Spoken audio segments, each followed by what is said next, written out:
ظلم کی بہت ساری شاخیں ہیں اور ظالموں کو اللہ پسند نہیں فرماتا، چاہے وہ اپنے اوپر ظلم کیا ہو یا کسی نہتے پر ظلم کیا ہو۔ آج دنیا میں جو حالات ہم دیکھ رہے ہیں، ظالموں کا ظلم عروج کو پہنچا ہوا ہے، اور قرآن پاک میں رب تعالیٰ نے ظالموں کی نشانیاں بھی بیان کی، ایسا نہیں کہ یہ پہلی مرتبہ ہوا ہے۔ اللہ تعالیٰ فرماتا ہے وَكَم مِّن قَرْيَةٍ أَهْلَكْنَاهَا، کتنی بستیاں ایسی ہیں جن کو ہم نے ہلاک کر دیا۔ رب تبارک و تعالیٰ نے ان کو ختم کر دیا کیونکہ وہ ظالم تھے۔ ظالموں کی بستیاں جو ہلاک ہوئیں، قرآن پاک میں 3 مثالیں آپ کو بتاتا ہوں۔ ایک نوح علیہ السلام کی امت اور ان کی آبادی، دوسری حضرت لوط علیہ السلام کی قوم، تیسری حضرت صالح علیہ السلام کی قوم۔ یہ تینوں قومیں ایسی ہیں، گناہ میں تو تھی لیکن غرور بہت زیادہ تھا، گھمنڈ بہت زیادہ تھا۔ آج کے دور میں اگر کسی کے پاس پیٹروٹ میزائل ہیں اور بم بارود کی طاقت رکھتا ہے، نیوکلیئر پاور ہے، تو وہ یہ سمجھتا ہے مجھے کوئی شکست نہیں دے سکتا۔ یہ ہر دور میں ظالموں کا خواب رہا ہے، ہر دور میں ظالم اسی طرح کی فکر رکھتے ہیں۔ نوح علیہ السلام کی قوم بہت مضبوط قوم سمجھی جاتی تھی۔ اللہ تعالیٰ نے اپنے نبی کو جب حکم فرمایا کہ آپ ایک کشتی بنائیں بہت بڑی، تو وہ آپ کا مذاق اڑاتے تھے۔ یہاں دور دراز کہیں نہ ندی ہے، نہ نالا ہے، نہ سمندر ہے، کشتی کس میں چلاؤ گے؟ اللہ کے نبی کو پتا تھا کہ عذاب آنے والا ہے، اور اپنے ایمان والوں کو آپ ڈرا بھی رہے تھے، لیکن کفار و مشرکین غرور و تکبر میں ایسے تھے، یہاں تک کہ نوح علیہ السلام نے اپنے بیٹے کو بلا کر کہا، جو کافر تھا، کہا میرے ساتھ آ جا، یا بنی ارکم معنا ولا تکن مع الکافرین، بیٹا ہمارے ساتھ آ جا، کافروں کے ساتھ مت جا۔ اس نے کیا کہا؟ قال سآوی الی الجبل یعصمنی من الماء، میں تو پہاڑ کی اونچی چوٹی پر چلا جاؤں گا، تمہارا پانی مجھے کچھ نہیں کر سکے گا۔ یہ اس وقت ظالموں کا خیال تھا، گمان تھا۔ پھر اللہ تعالیٰ قرآن پاک میں فرماتا ہے وَفَجَّرْنَا الْأَرْضَ عُيُونًا، ہم نے زمینوں کے سارے چشمے پھاڑ دیے، ہر جگہ سے پانی کے سوتے نکلے، اور پھر آسمان کے سارے دروازے کھول دیے۔ فَفَتَحْنَا أَبْوَابَ السَّمَاءِ بِمَاءٍ مُنْهَمِرٍ، اللہ فرماتا ہے آسمان کے سارے دروازے پانی کے کھول دیے، آسمانوں سے پانی اور زمینوں سے پانی۔ فَالْتَقَى الْمَاءُ عَلَى أَمْرٍ قَدْ قُدِرَ، سورہ قمر کی آیتیں ہیں، رب تعالیٰ فرماتا ہے پانی اتنا بڑھ گیا کہ جو رب تبارک و تعالیٰ کی طے کی ہوئی معینہ نشانی تھی وہاں تک جا کر پانی مل گیا، روئے زمین پر کوئی باقی نہ رہا سوائے حضرت نوح علیہ السلام کی کشتی کے، کوئی نہیں باقی رہا۔ جب یہ پانی پھیل گیا، کیا پہاڑوں کی چوٹیاں، کیا محلوں کی اونچائیاں، سب غرق ہو گئے، اور وہ جبابرہ، وہ قوت کے بادشاہ جو کہتے تھے ہمارا کوئی کچھ نہیں بگاڑ سکے گا، سڑ گئے پانیوں میں۔ صرف پانی اللہ تعالیٰ بھیج دے تو انسان اسے روک نہیں سکتا، عذاب الہی کو کیسے روک سکے گا؟ دوسری گھمنڈی قوم، غرور میں مبتلا قوم تھی حضرت لوط علیہ السلام کی قوم، جو بدکاریوں میں ملوث تھے۔ اللہ کا جب عذاب آیا تو قرآن پاک میں رب تعالیٰ فرماتا ہے وَأَمْطَرْنَا عَلَيْهِمْ حِجَارَةً مِّن سِجِّيلٍ، نوکیلے پتھروں کی ہم نے ان پر بارش کی۔ فَجَعَلْنَا عَالِيَهَا سَافِلَهَا، ان کی اونچائیوں کو اٹھا کر کے نیچے پلٹ دیا گیا، زمین کو فرشتوں نے اوپر تک اٹھایا اور اس کے بعد پلٹ دیا۔ یہ پوری بستی غرق ہو گئی، ختم ہو گئی۔ یہ بستی بھی وہی تھی جس کو حضرت لوط علیہ السلام بار بار تنبیہ کرتے تھے کہ ظلم سے بچو، ظلم سے بچو، ظلم اللہ کے عذاب کو دعوت دیتا ہے، لیکن وہ مذاق اڑاتے تھے، اور جب ہلاک و برباد ہو گئے، ختم ہو گئے، ان کی نشانیاں بھی باقی نہیں رہی۔ وہ پتھروں کی بارشیں کہاں ہوئی تھی واللہ عالم، لیکن میرے عزیزو ہم نے دیکھا ہے جہاں یہ قوم آباد تھی اس علاقے کو آج بتایا جاتا ہے وہ جارڈن کا علاقہ تھا، بحر مردار، جہاں پر آج واقع ہے ڈیڈ سی۔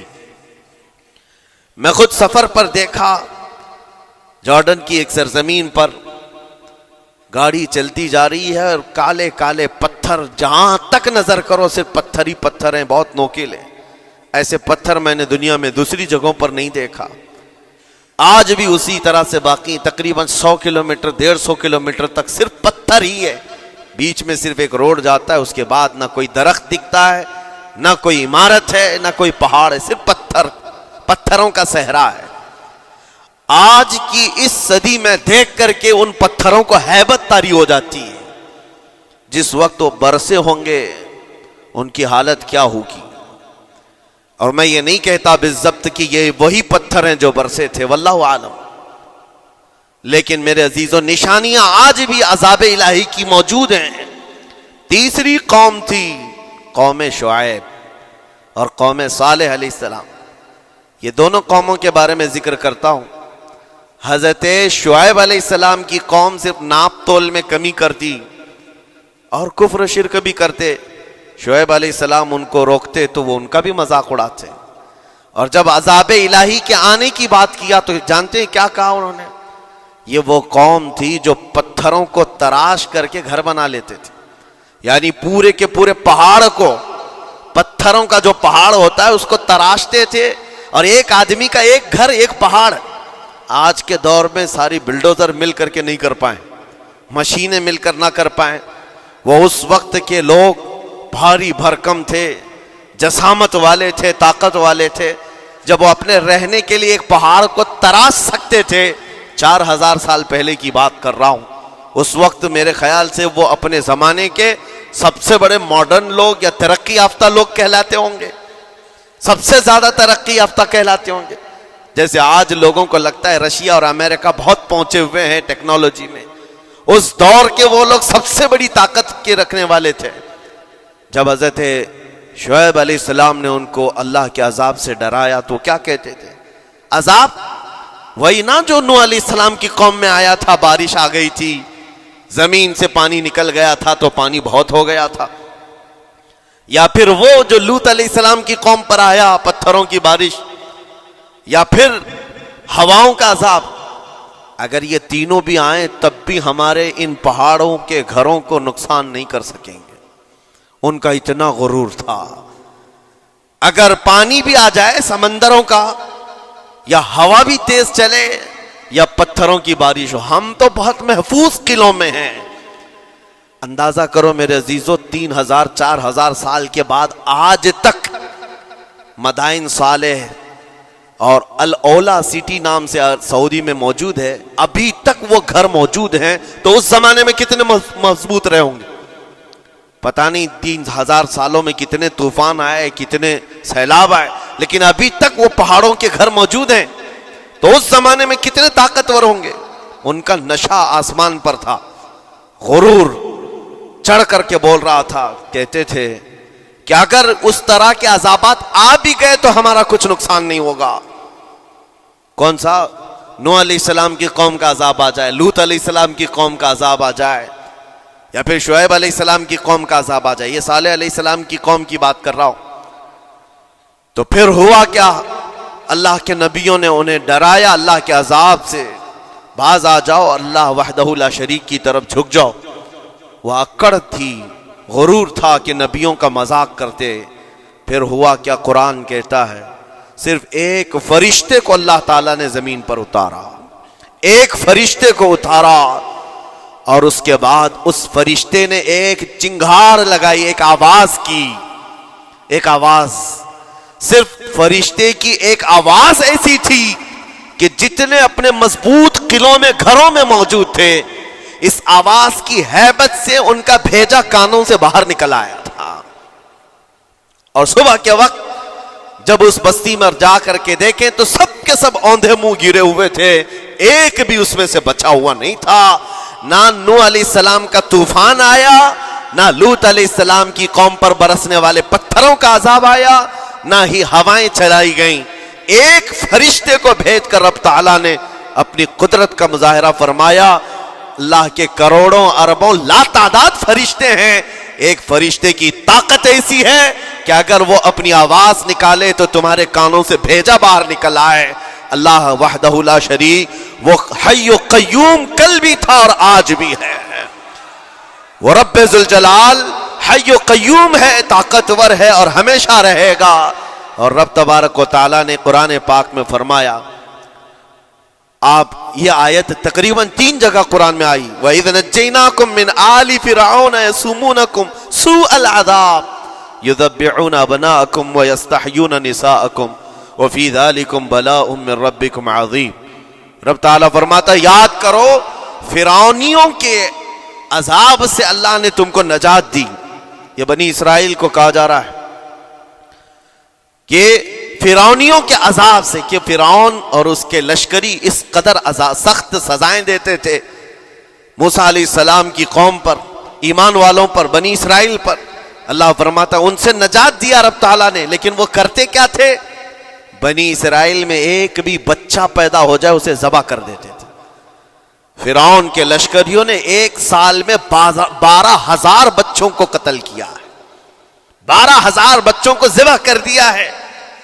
آج کے اسرائیلی اگر یہ بچوں پر ظلم کرتے ہیں تو یہ تعجب کی بات نہیں ہے، فرعون کی سرشت میں داخل تھا اور یہ فرعونی ہے، وقت کے جبابرہ ہیں، وقت کے ظالم ہیں۔ 12,000 بچوں کو قتل کر دیا تھا فرعون اور اس کے لشکریوں نے، اور عورتوں کو زندہ چھوڑ دیتے تھے۔ قرآن میں اللہ تعالیٰ نے فرمایا 3 جگہ آئی آیت، لیکن اس کے ساتھ رب تعالیٰ یہ بھی فرماتا ہے یہ سخت ترین سزائیں دیتے تھے فرعونی، اللہ نے ان سے تم کو نجات دیا، لیکن یہ سزائیں کیوں دیتے تھے، یہ عذاب کیوں تھا؟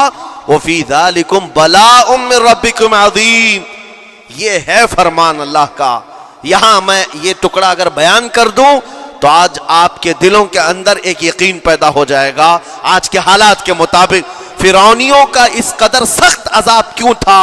رب تعالیٰ فرماتا ہے اے مومنو، ان تمام معاملات میں اللہ کی طرف سے تمہارے لیے بڑا امتحان تھا، یہ امتحان تھا اور وہ امتحان آج بھی ہے اور ہر زمانے میں رہے گا۔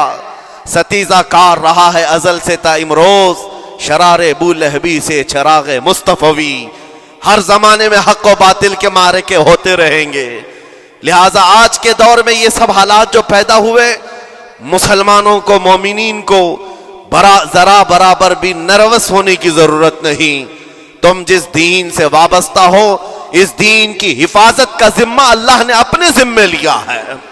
یریدون لیطفئوا نور اللہ بافواہہم، قرآن میں اللہ فرماتا ہے کفار و مشرکین اپنے منہ کے پھونکوں سے اللہ کے اس چراغ کو بجھانا چاہتے ہیں، اللہ اپنے اس چراغ کو مکمل کر کے رہے گا۔ یہ اسلام نور الہی ہے، اللہ کا نور ہے، اور اس کو صبح قیامت تک رہنا ہے۔ اور ہم جیسے اور بھی آئیں گے اس زمین پر، اور آئیں گے جاتے رہیں گے، یہ آبادیاں ہیں بدلتی رہیں گی، خدائی قانون ہے، لیکن اسلام نہ کل بدلا تھا، نہ آج، نہ قیامت تک بدلے گا۔ ہم سب کا امتحان ہے میرے عزیزو، ہم سب کا امتحان ہے۔